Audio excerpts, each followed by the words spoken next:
Oh, still at it today. I was at my client's working, and so they're out there driving around Maslin. So I left my tapes running in my car. They bugged my car from the protected light case, and they sold it to regular people by Christmas 18th. And like I said, they're so advanced. The security for the protected light case in the police department didn't go off that they were selling it. They can hack anything. So I played the tapes. Okay. A lot of people scattered. And then I got home and I thought, I haven't ate. Went back down and got something to eat. And they're still driving by, and I'm giving statements again. And then start playing the tapes of mean games to pretend they were laughing about being drugged and told to say stuff, where they bullied me out of my jewelry, the gunshot night, the attempted kidnapping, um, the same tapes the police have, because it comes from Karen around the house state case where I talked to that agent, even though he was corrupt and he did a backdoor deal with retired Judge Pete in a fake scam setup trying to tell people they couldn't help me, where my friend from the prosecutor's office, he said everything that agent said was illegal. Uh, where I tried to report the guy at Huntington Bank, and he called me a liar. And the banker screaming at the Pizza Hut lady, you either confess you're lying or I'll put you in jail. I'm like, what? He said, you heard me. I said, confess you're lying. I'm like, okay, whatever. Because he was like, I'll arrest you. And you're already scared for your life. And I almost hung up on him. I should have. He was very corrupt. And he had already, my one friend that worked for the prosecutor's office calls it a backdoor deal, where they call someone, give them what they want, or pay them off to let a victim be victimized or killed. Um, so he said, unfortunately, in the prosecutor's office, we see it all the time. Okay. Uh, so he said, until someone picks up that case and makes it right, that poor victim gets victimized or killed. It keeps happening. He said that agent couldn't talk to you like that. They can't go by that. He can't bully you into a false statement. All right. So then asked me if I knew he had a girlfriend, my ex-husband. It was my husband at the time. I didn't know. Some guys rambling about it in the back, and I'm like, what? He said, stop. She doesn't know. I told him about the what a shame guy. He didn't care about the what a shame guy. Had people looking for him. He didn't want to hear about the guy who threatened to knife me at Giant Eagle. And then I thought David called him because I have a phone call to make her that Pizza Hut lady did, and the banker screaming at him. That was under tape and audio. He could have got him. He was a guy that tried to kidnap me and try to carjack me before. Walked out around me. And there was a video of him. He should have been saying, my God, honey, I'll see if I can get him threatening you on video. And I'm going to get a picture of him. I'll find out if that ass actually called him.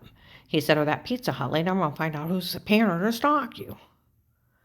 And I mean, they could still go back and look up and find out what bankers were working that day. So the lady banker opened my account, and the guy next to him run the teller was the one screaming at the Pizza Hut lady in front of people. Lady, stay out of this. No, I get paid to watch her. Lady, I mean it. Stay out of it. You know, most banks keep their tapes for 5 years, 3 to 5 years. It's been 4. They could actually go to Huntington Bank and find out if they still have those tapes. They could at least get the names of who was working in the Ravenna Huntington Bank on September 21st, 18, and then look up the time when I opened my account, pulled Dave's phone number, pulled the company's phone number, and then the Pizza Hut lady's number, and they may be able to get that guy. And they could always get the Pizza Hut lady to find out who was paying her to stalk me. You know, and then I'll list you informant, but if you tell someone, I'll list you crazy, and no one can help you. My friend that worked at the prosecutor's office, he started giggling. He's like, that agent can't say that to you. He can't talk to you like that. You can tell anyone you want that you feel comfortable in any kind of program. They can't say a word to you.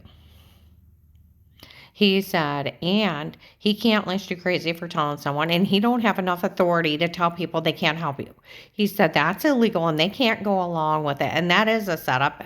And, he's going on and on and on. He said they can't even go along with it. The police can't even go along with it because it's illegal. And he said it's got to the point of being ridiculous. No, it's not helped you. It is. He said because they can't go along with illegal. It's a scam. He even told me, he said, they're running a fraud scheme down here. He says exactly what they're doing is they're running a fraud scheme. Telling people that they had an attorney to have a court order watch me before, that they could break in my door within the sixth day. I'm not even moving it all the way in yet. And they could stalk me. They could date, rape, drug me. And like they could have a court order to do that. So I don't have constitutional rights of right to privacy, and I don't have constitutional rights of a right to remain silent. I don't have a constitutional right to an attorney. I don't have a constitutional right to a fair court trial, bail, and bond, and I don't have a constitutional right not to be mistreated. Oh, okay. They think they're God over the United States. Domestic terrorism is a group of people it is a group of people stemming from political or religious background, okay? Furthering their ideology, their beliefs, with threats or harm to human life against the constitutional laws. What are they? A domestic terrorism group. They think that they can make up their own lies, their own laws within the United States, and people have to follow them. They think that they're gods. They're not. They're insane, but they're not. They were driving around. They got my car bugged, so I started mocking them. And I said, you know what these people are? Retired Judge Pete, kiss Michelle's family's ass a cult. I named you. Instead of being like a Charles Manson occult, you're retired Judge Pete, kiss Michelle's family's ass a cult. Because they worship them like they're gods. He's retired. He has no authority. Absolutely no authority. They did not have a court order to watch me. There's no such thing. Police and agencies can only be in a home under a threat of life. Failure to notify for initiating and speaking to the other person in the home is abuse and misconduct, and failure to protect as abuse and misconduct goes into the right of privacy, illegal search and seizure. It's a 5-year sentence for any police saying they were in my home before that, and it's not admissible. That's why when I went up to the Portage County Sheriff's, Miss Hall, we had no knowledge of anybody being in your home. That is illegal for anybody to be in your home. Not one of our officers had any knowledge or were part of anybody being in your home before anybody else's. I said, you couldn't look or listen. It's the Fourth Amendment, da-da-da. Yes. Now, Officer Reinhardt Louisville said the same thing. It comes down to no matter what, until Will took your statement at the Canton FBI and agreed to protect you, no one could be in your home. We could never look or listen to be legal. Massillon Police Officer, November 24th, 21, 8:40 a.m. I'm here to watch her. There's a Steve and Eric stalking her, and we don't know who they are yet. And it's finally got funny after everything they did. Nothing's admissible. Okay? It's not admissible. And yet they run around. I think the funniest thing is when they lie to people that I have charges. I've never been questioned on wrongdoing. I've never had Miranda rights. I was never prosecuted. I was never found guilty. I can pass an FBI background check. A BCI, which is state. I had one traffic ticket in 89. They lie to people. Found out that a couple weeks ago I was in Macy's. Some ladies had been following me for a while. They came in and looked at me when I was looking at dresses. They said, none of this is funny. They were lying to everybody. You had charges, and they told all of us to come up and say something to you. And we found out there's nothing against you. It's like you're slow, right? I do home health care for a living. It's a form of nursing. It's like STNA work at home. You take care of the disabled. You have to be able to pass an FBI background, federal, that there's nothing against you, no accusations, nothing. I just got my CCW done. That is a state background check. I have a notary license through the state. I have one traffic ticket from 89. They just lie. So, where they were mocking me, I was mocking them like a child. It's like liar, liars, pants on fires. People scatter. I said, so if they say something bad about me, just look at them and say, liar, liar, pants on fire. I don't think they're... My friend that worked at the prosecutor's office, he said they're running a fraud scheme down here. They are. Where they kicked in my door on the 6th day after Dave met retired Judge Pete's daughter, Michelle. And they apparently started stalking me with button cameras, so I went no.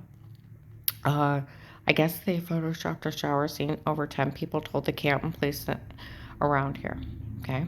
Because they told them, and people don't find it funny, that the girlfriend's family was stalking me and photoshopped a scene like that of washing. Just being idiots.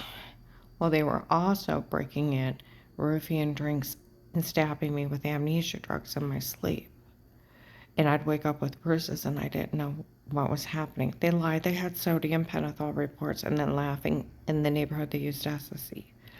I looked it up on Google last night. It's called needling somebody. Needle someone. They're doing it more in bars. They walk up and stab someone with a needle. It takes effect in less than 60 seconds, and you're under their control for hours. It's amnesia drugs. And there's a list of drugs they can put in those needles. It's not funny doing that to a human being. It's attempted murder charges. And I don't find these vile, disgusting criminals funny. And then these lowlifes worship them like they're gods. They think in their own psychotic mind they can break in my house and stalk me. They can Photoshop a scene. That's where my friend at the prosecutor said it's a fraud scheme, where they kicked in your door and they started stalking you, and you didn't know it. And then they can come up and tell you, well, we put a shower scene in the other room to make you look weird. Okay? Well, where you had bruises you couldn't explain, and you're getting dizzy and getting sick, and hours had passed and you couldn't figure out why you were sick because they were amnesia drugging you, and here they were drugging you up. Here they were telling you to say something stupid under drugs, like you could get in trouble. It's a fraud scheme. See, in their psychotic little minds, you could be home alone. They could break in, stab you with a needle, Photoshop a dead body in the room. That poor dead body would be in the morgue. You'd think, what happened to me? I must be really sick. I must have fell asleep for the last few hours. There's no dead body in your house because you photoshopped it. But the poor man's laying in the morgue, and then the police come arrest you. Well, there's a dead body in your house. What dead body? In my house, I've been sick for hours. I fell asleep. Nobody's been here. What are you talking about? Well, we got what confession? I haven't talked to anybody. I have a bruise and I felt dizzy. What are you talking about? And there's no sign of any kind of anything here. What are you talking about? See what I mean? And their sick little minds, they think they can do shit like this. But that's a bitch move. Going in and watching somebody in a shower, and then coming up with an idea of somebody who just washing everywhere, to put that in another room to make you look weird. That's sick. This whole thing is sick. That's what Canton investigator said. This whole thing's sick. It is. It's sick. April 14, 22, I was at Save a Lot, Whipple, and about 1:58 p.m., 1:53 p.m., two lady investigators come in. It's really sick of what's going on. They really did have a man pretend he was FBI before she called that agent back. It was a stunt for Dave to confront her in the truck. They had people tend to be our kids bad-mouthing her, and our kids knew nothing about it. It's been the people hurting her the whole time. It's a sick. What is? Because even in front of my one client right before Christmas of 21, just this last year, I was in Walgreens in Massillon, okay, on Wales Road. Some of my Protected Life people came in and said, you know, it's something our family really did speak highly of her before. They did. Even officers have said that. June 23rd to July 4th of 21, Walmart 62. Right by the paint aisle. What are these people talking about? We interviewed her whole family. She's never heard anyone. And then they're ratting some guys, they call the boys out, that they had drugged me and told me to say stuff. Some girls in front of them. Oh my goodness, the boys had a drug her to make her say that stuff. Nobody better mention those tapes again right in front of those other investigators. Okay?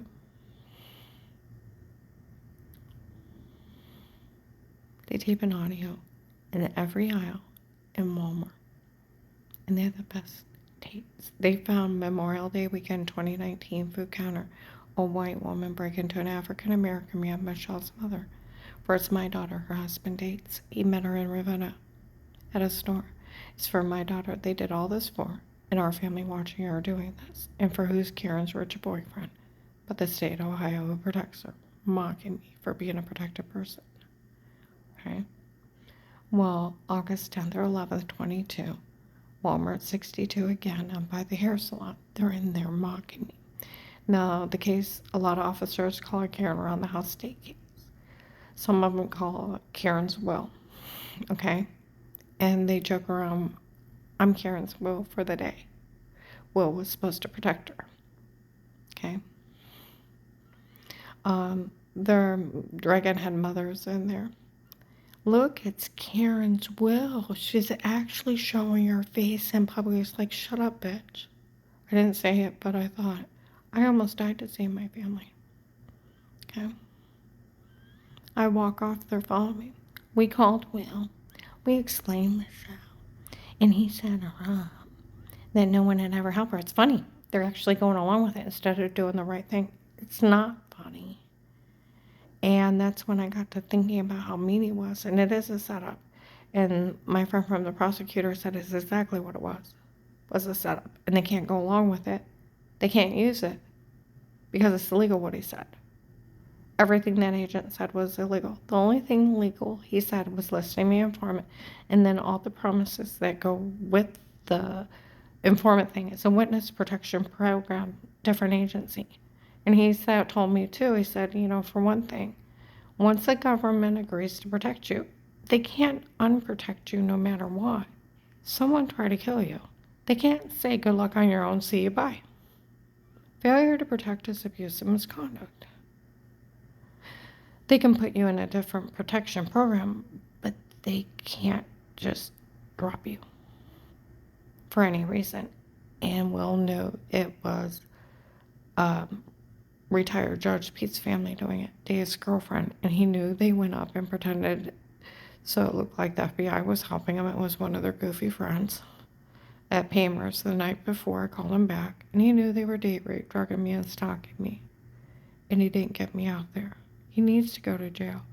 There's an older African American man that was up there, had started a gray, wore a short top hat, and he ran around telling everybody he ran it up there. He made sure that he knew, everybody knew he was working for Dave and Michelle. He ordered everybody that nobody was allowed to help me, and he would do it in front of me. I had almost got shot in the head driving at a slam, tuck, and swerve in the first 45 days. It was like a 007 movie. In Walmart 62 in front of people, they're arguing. She almost got shot. You gotta pull her out. We can't. The guy running it won't let us. No one's allowed, you're not allowed to help her. And I'm like, what on earth? And they're arguing. Well, after the gunshot night, the state had hired extra security. Now I had 30 to 50 men. Now they're hired to come running if I need them. They were bragging they stayed out of the shooting night because the guy running it told them they couldn't help. They should have reported him and actually had some integrity and helped. The lack of integrity and following these people like mindless children is unacceptable. And there's no damn excuse. And that's one of my Protect a Life people said.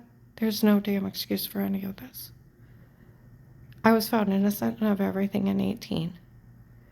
And only thing that they do is slander me on lies, photoshopping, and date rape drugging. I don't get in trouble for that, and they can't look at their shit. And if somebody actually pulls that Protect a Life case, it's like the Amish men with the beards. They have him dead to rights hurting me.